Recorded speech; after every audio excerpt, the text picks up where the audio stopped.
Using AR is just a flashy trick. So today I'm not going to tell you about how you should use it or what the latest possibilities are. No, I'm going to talk to you about creating technology and using technology without a story is useless. And it was this question that brought the Belvedere Museum and ourselves together back in late 2022. And it was the starting point of our beautiful concept called the Fantastic Palastics. But we might have found an answer to the above question.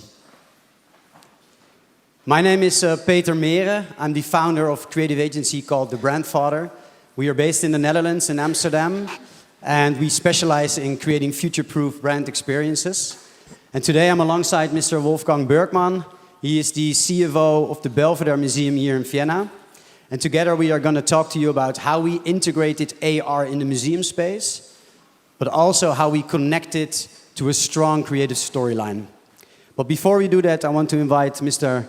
Bergmann to the mic, and he's going to explain a little bit more about the institution and also about our digital transformation. Thank you. Yes, storytelling with the Belvedere is very easy because we have a rich history. And a brief profile of the Belvedere. We are one of the oldest museums in the world, housed in a 300-year-old palace. You see here in the middle. And we display the world's largest collection of Gustav Klimt. The centerpiece of the collection is the kiss. And you should definitely use your visit to Vienna to get into the Belvedere, to come for a kiss. More on the end of the presentation, because if you don't have the possibility to come with the group on Thursday, you can catch a QR code and you can, with it, the Belvedere is 50% off. And I would recommend to book in advance with a time slot because we are very crowded during that days. What does digitalization mean for such a venerable institution? When I started at the Belvedere 7 years ago, it was a privilege for a few managers to own a company cell phone. Laptops were in short supply. Today, every employee has a company cell phone. We communicate and organize ourselves via MS Teams, and we can manage our digital workflows from our laptops anywhere in the world. Unfortunately, my board of directors doesn't allow me to manage the museum from Hawaii, although it would be technically possible. I work on that. Since then, we have had an app for the guided tours in addition to our previous audio guides. We have first experiments with digital tours on the web. And we have jumped into the Web3 space with the KISS NFT. It's the most successful art museum project up to date, and you shouldn't miss out on expressing your relation to your loved one with an NFT on the next Valentine's Day. So keep in mind. Last year, during our 300 years ceremony, we entered the world of gaming with our Fantastic Palastics. And a few weeks ago, we had our first game jam at the Belvedere Why are we doing this? We are convinced that playing is the best way to learn. All scientific studies on how brain works confirm this. In this exciting field, in which game developers and art mediators work together, and that's very important for us because the aim is not to add a new war game to the world of games, but to introduce the kids to the sensitive, creative, and diverse world of art. So step by step we go on, and today we present how we started with this Fantastic Palastics, but also the next step, because in the first step, the kids could play with the animals in the park of the palace, and the next step is that the animals will accompany the kids into the museum. Please go on. I'm back. Yes, so we got a call from the lovely Belvedere institution, and they said, next year is our biggest year ever, 300-year anniversary, but we have one problem. We need to attract a younger audience to our institution. Can you help us out? And that is the start of our project, the Fantastic Palastics. It's our outdoor augmented reality game based on the history of the palace, and that is now slowly evolving into a full game ecosystem surrounded by creative storytelling. And today I will take you to the actual task. We'll also take you to how we came up with the initial concept, all the way how it now moves inside of the museum as a full game. But before we came up with the concept, we needed to take into account 3 important elements. I already explained to you it was one of the biggest years for the Belvedere institution. It was a year full of events, festivities, national television. Even the president visited the Belvedere to do a presentation. And the game, the Fantastic Palastics, was a very big moment in that year. So the pressure was on. And also the task was to create a game outside of the museum, in the garden. And I'm not sure if you've been to the garden, but it's a massive garden. It's like 2.5 kilometers wide, long, and around 4 million people enter that garden every year. And they're not there only for visiting the museum. No, they're there just to go from A to B, to read a book, to enjoy the sun, or to do some weird form of yoga. But that was, for us, was very important because we wanted to create a game. We already had the crowd, but we didn't necessarily have their attention. So that was really important when we created the concept. And then the last thing was really important was it was outdoor engagement. So people were on the move. It was sunny, it was rainy, there were a lot of people, there were no people, it was cold. So when we came up with the concept, we needed to make it sure it was crystal clear and very simple. So we started with the creative process and we dove deeper into the actual documentation of the museum, which was amazing. And we found out that the first owner of the palace, Prince Eugene, he lived in the 1600s and 1700s. And we found out that he was a very big baller. He loved to party, was quite eccentric. And he just used this palace as his party palace, as you do. And he invited a lot of people to his palace and he thought like, yeah, I need that extra layer. So why not collect wild animals on my war trips, bring them back to the garden and have my little private zoo, right? Super controversial, very bad idea, but for us it was obviously the perfect setting for a creative game for kids because, yeah, kids and animals are just a match made in heaven, right? Before I'm going to tell you more about the long-term vision of the game, I really would like to show you our case video. It gives you an actual sense of what the game is about. The Belvedere Museum in Vienna, one of the oldest museums in the world, is always looking for ways to enrich the experience of its visitors. But capturing the attention of our youngest visitors is not easy. How do we combine the museum's history and educational goals into a cool experience for kids? With the Fantastic Palastics, a web-based augmented reality game that dives into the museum's history, players are encouraged to find the lost animals of Prince Eugene the first owner of the palace in the palace gardens. Welcome to the Belvedere Palace's gardens, home to a magical new adventure. I am the Sphinx, and I will be your guide. With the Fantastic Palastics, you explore the gardens, learn about art and culture, and have fun along the way. To start the game, all you have to do is scan my sculpture. I will then explain the rules and the storyline. Your mission is to find the Fantastic Palastics, 6 exotic animals that were once owned by Prince Eugene of Savoy. They are hiding in the garden, and you need to find them using the clues I give you. Once you find an animal, you must feed it the right food to collect it. Pay close attention to your surroundings to find the animals. Look for sculptures and other landmarks that might give you clues. When you have found all the animals, you can take a picture off your favorite one and share it with your friends and family. Congratulations, you have collected all the Fantastic Palastics and completed your mission. Come back and visit us at the Belvedere Palace's gardens soon.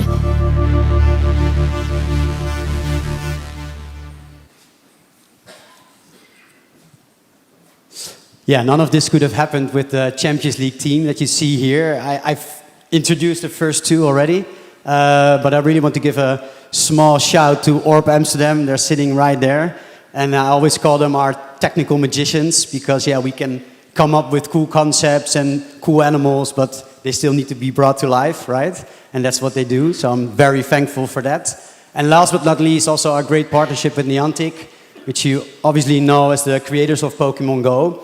And they literally, well, apart from having a nice partnership with them, they provided us with the right software via 8-Wall that basically brought the whole fictional positioning system with all the AR filters to life. And this is actually one of the slides that I'm most proud of, except for the text that is falling apart there, I see now. But it's our ecosystem that we're building. And apart from the AR game, we started to think about, okay, what does this game, what does this brand, what does it mean for kids? And we asked ourselves the questions, what if the AR, the Fantastic Palastics, what if it turns into a brand, into an actual driver of the kids and family program for the museum? And when we started to think about that, all of a sudden it clicked. And this world of opportunities opened before our eyes. So from starting with the AR garden game and creating standalone characters, which we use in signing and communication, to actively involving the merchandise shop, we were creating products with the shop and products like coloring books and pencils and stuffed animals to make an impact on these kids' lives. And we even brought it to outside of the museum walls. We included our solutions in the coloring book, in the Kids Magazine. It's a coloring book solution. And the Kids Magazine is a magazine that they bring out every month to their kids' homes. And we included a solution which we will show you. It's Pop, it's our sheep. It's one of the characters of the Fantastic Palastics. And we created this nice solution.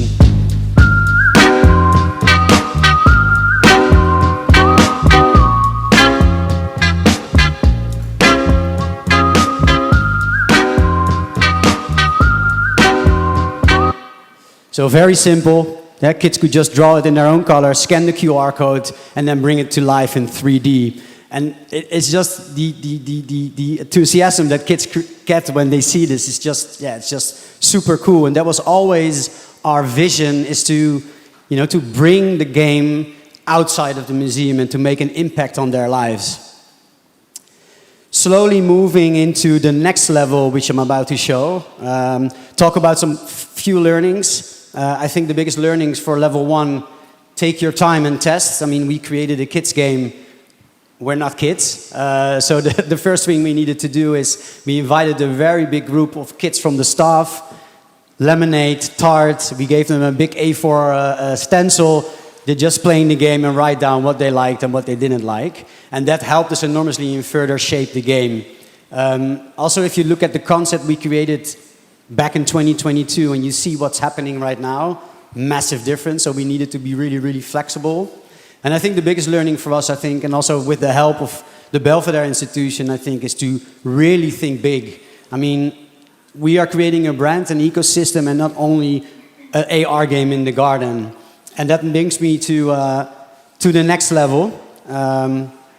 because now the game is still being played by around 300 people every week, which we're super proud of. We're in Vienna. I wanted to say, if you're in Vienna, no, we are in Vienna. So please visit the Belvedere Museum and the garden, and you can play that game right now. But I want to give you a little sneak peek into our kitchen, which we literally haven't showed to anyone outside of the project group. I hope you're okay with that, Wolfgang. It's all concept, so it's not finished. But I'm definitely going to show you something what we're now creating, because we are creating Mission Museum. It's a curated art tour inside of the museum, basically with the main objective to unleash inner creativity for youngsters. And the educational department, which we work very closely together with, gave us 3 important objectives. The first one is that it needed to embrace individuality. The second one, it needed to create moments of self-expression. And the last one, it needed to facilitate gratification and fulfillment. And we do that basically by creating a really nice balance of exercises. Physical exercises combined with digital exercises. So watching art, obviously, but also watching introductionary videos. We make the characters talk to you about certain art pieces, so listening. We let them play really cool mini games around art, answering questions about architectural elements in the museum, and then all the way to the end when we invite them to draw a self-portrait and basically enable a moment of self-expression. But, and this is cool, the hero of the game is not a mobile phone, because the context is really different. Outside, noisy, you can walk around with your phone, but inside is a completely different context. It's about art, it's about reflection, it's about peacefulness. So we really want to be really careful. So our main objective was stuck away the phone.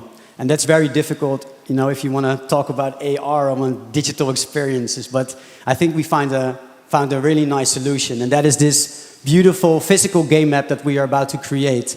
So we invite kids to come to the desk, just as like you are picking up your audio tour.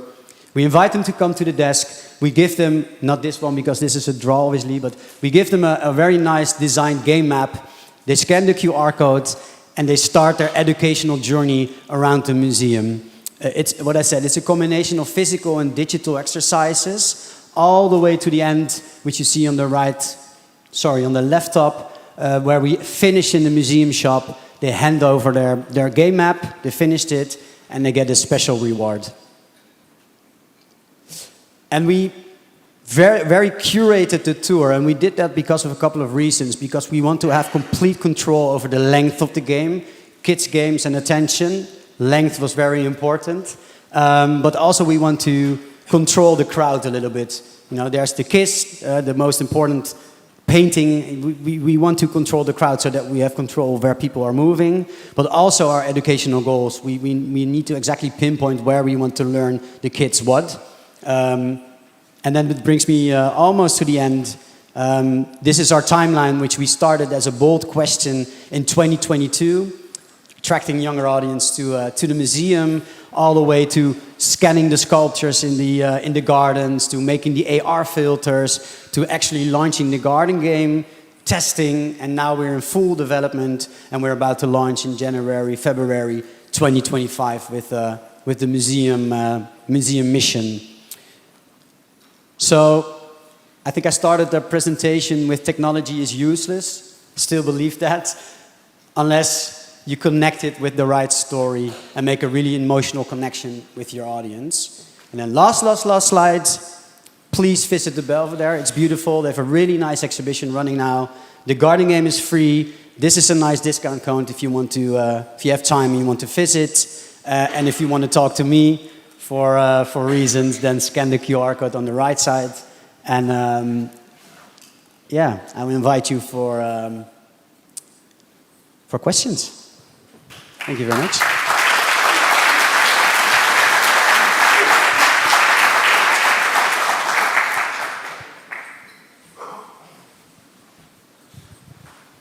No one?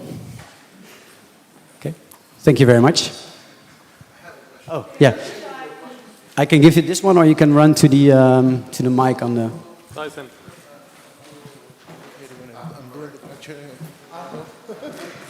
I'm going to do it the proper way. Hello. My question is related to mostly how are you handling the licensing for the whole project? This is just the standard license, or are you doing anything special regarding that? Especially when you're talking about many people using the experience. I think I need to repeat the question. So the question is about licensing? And... Yeah. Yeah.